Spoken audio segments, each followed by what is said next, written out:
Hey, it's Mr. Strum, and I am back again with an anatomy, physiology lesson walkthrough. And we've been talking about the respiratory system, and now we're going to look at issues that can arise with the respiratory system. And this system is extremely important because it takes in oxygen that organs and tissues of the body needs to operate. If you take away that oxygen, the organs of the body can't function. Therefore, severe problems to the respiratory system may actually result in you dying. And death is not something you want if you're trying to stay alive. A few of the issues we're going to look at are choking, tonsillitis, and asthma. Choking. Hopefully you haven't choked before, but that's when a piece of food or some type of object gets caught in your throat, and that essentially cuts off the air supply to the lungs. Your lungs can't get air because there's something blocking it in your throat. So without oxygen being sent to your brain and body, you might die. Typically, when you swallow, the epiglottis, if you recall, the epiglottis blocks the glottis. And that's the little opening in your larynx. So that food is sent to the esophagus and does not enter the respiratory tract. Food goes down the esophagus and it should not go in the respiratory tract. But if the epiglottis doesn't close in time, if there's some weird timing, you could get food or other foreign objects stuck in your larynx, trachea, or even into your lungs. Some of the signs that someone is choking include, well, gasping for air. They're not allowed, but they're not able to talk, cry, or make any type of noise. Her face may turn blue. If they're grabbing their neck, that's a pretty big red flag. And if they're panicking or if they look, uneasy, like there's something wrong, then they're probably choking. What are some of the risk factors?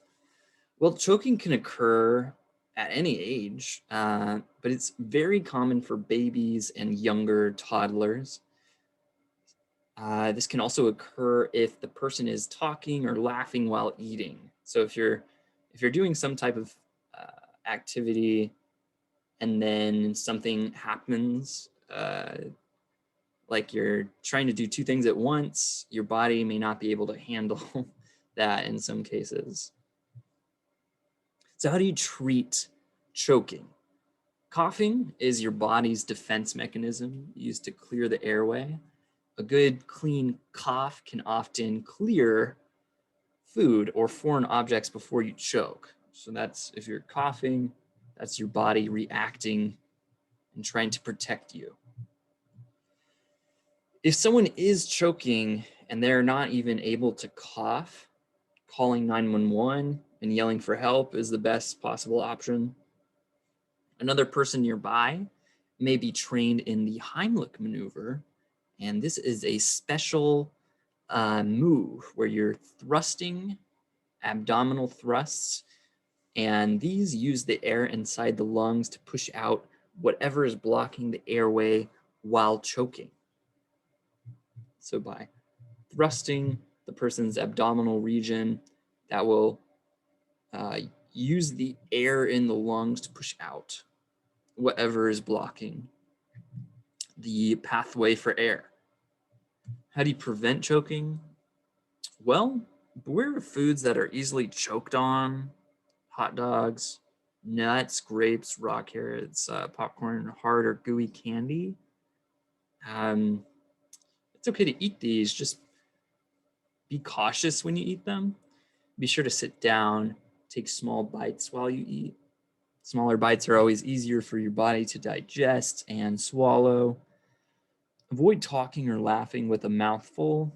It's just, sometimes you can't help it, but it's easier if you focus on eating completely. Cut food into small pieces for babies and toddlers.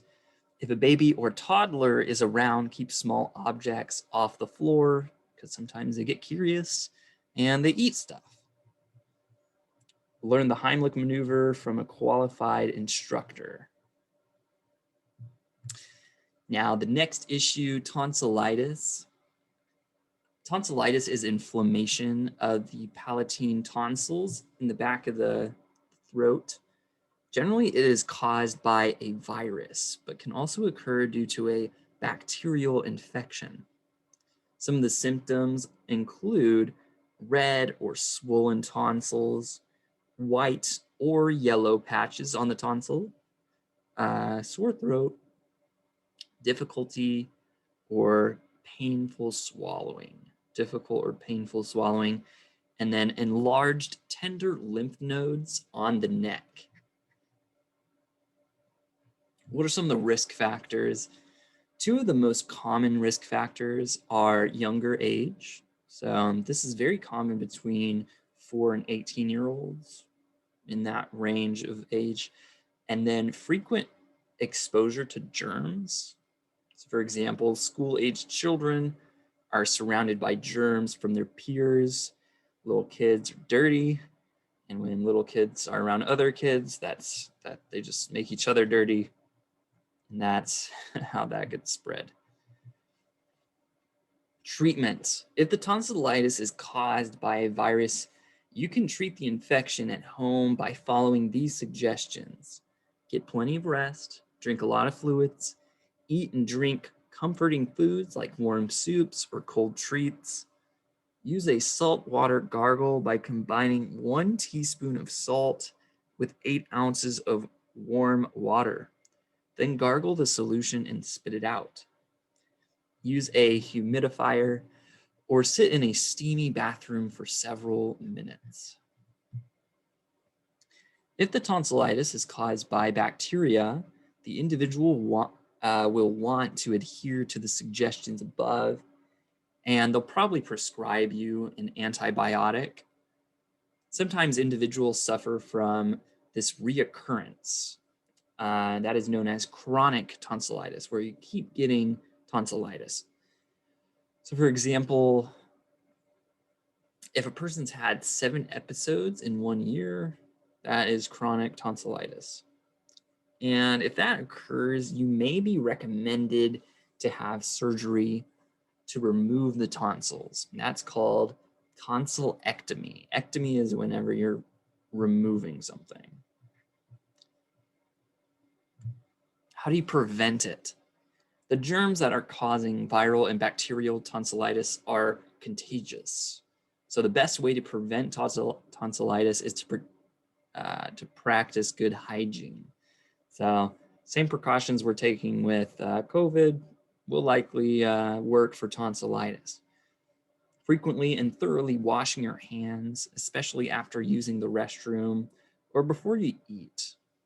So avoid sharing food, drinking glasses or utensils. And then the last issue we're going to look at today is asthma. I have family members who suffer from asthma, and that's when the lower respiratory tubes, most commonly the bronchioles, swell, causing the airway to narrow.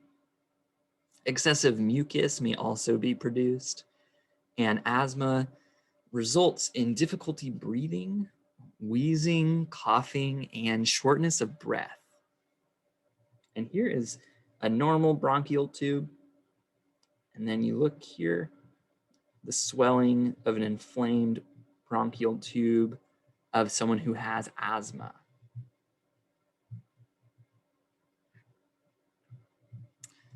Exposure to certain triggers from the environment can also cause the individual's asthma to worsen.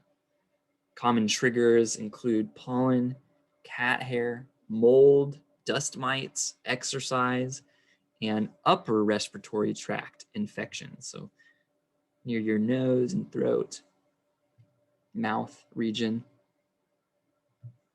What are some of the risk factors? Risk factors associated with developing asthma include a family history of asthma, other allergies like hay fever, being overweight, and being a smoker. So generally the risk factors associated with asthma are these. If you have people in your family that have asthma, you're more likely to have asthma. Allergies, my family has a lot of allergies. Some of my family members are also overweight, some smoked at an early age, and that all contributes. Treatment. Individuals with asthma focus on preventing asthma attacks.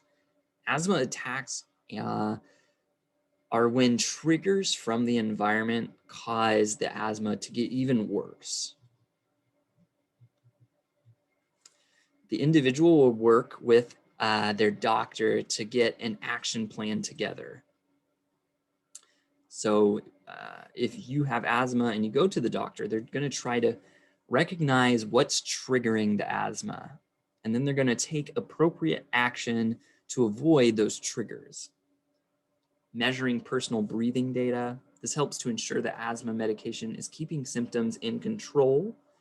If asthma attack symptoms begin, immediately use an inhaler. This is an inhaler. Inhalers have prescription medication inside that helps the lungs to breathe again.